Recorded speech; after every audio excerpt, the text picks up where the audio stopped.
अमरावती शहरात सोशल मीडियावर घातक शस्त्रासह रील्स बनवून दहशत पसरवणाऱ्या दोन तरुणांना गुन्हे शाखेने ताब्यात घेतले आहे। ही कारवाई 25 फेब्रुवारी 2026 रोजी वडाडी गार्डन परिसरात करण्यात आली।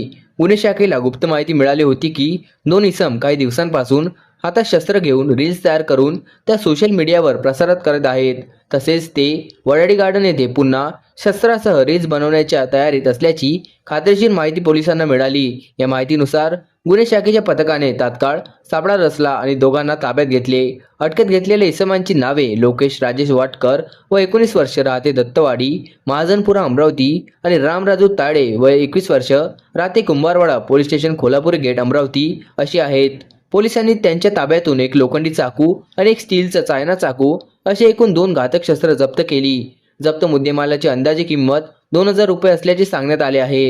या प्रकरणी फ्रेझरपुरा पोलीस ठाण्यात आर्म ॲक्ट कलम 425 सह महाराष्ट्र पोलीस कायदा कलम 135 अन्वये गुन्हा दाखल करण्यात आला आहे।